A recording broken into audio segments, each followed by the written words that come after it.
திருவல்லிக்கேணி பெண் பிள்ளை ரகசியம் 71ஆம் ரகசியம். பேயை ஓட்டினேனோ இளையாழ்வாரைப் போலே. இளையாழ்வார் என்பது ஸ்ரீ ராமானுஜருக்கு அவர் தாய் மாமனான திருமலை நம்பி நாமகரண விழாவில் இட்ட பெயர். மற்ற திருநாமங்கள் பின்னால் பெற்றவை.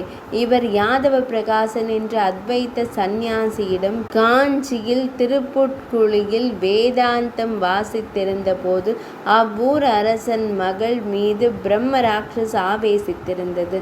யாதவ பிரகாசன் மந்திர சித்தி பெற்றவர் என்று விசாரித்தறிந்த அரசன் அப்பேயை ஓட்ட அவரை அழைத்தான்.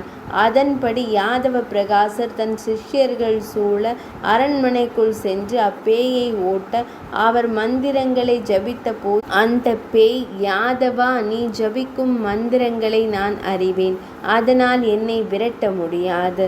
நீ மதுராந்தகத்திற்கு ஏரிக்கரையில் ஒரு புற்றில் ஒரு உடும்பாயிருந்தாய்.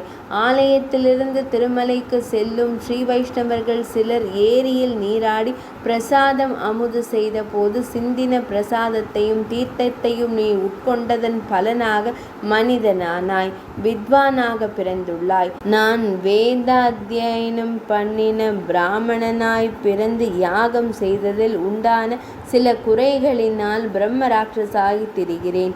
உன் பக்கத்தில் உள்ள இளையாழ்வார் நித்திய சூரிகளில் தலைவர், உலகத்தை திருத்த அவதரித்துள்ளார்.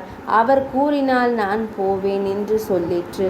யாதவனும் அப்படியே இளையாழ்வாரை அழைத்து அப்பேயை ஓட்டச் சொல்ல, இவரும் அப்பேயை போகச் சொல்ல, அது தேவரீர் திருவடிகளை என் தலைமேல் வைத்தால் போவேன் என்று கூற, இவரும் அப்படியே செய்தார். அந்த ராட்சச அருகிலிருந்த அரச மரத்தின் பெரிய கிளையை முறித்துவிட்டு விலகி போயிற்று. குரு பரம்பரை பிரபாவம். இப்படிப்பட்ட மகிமை சுவாமியைப் போல யாருக்குண்டு என்று கேட்கிறார் அம்மையார். 71ஆம் ரகசியம் நிறைவடைந்தது.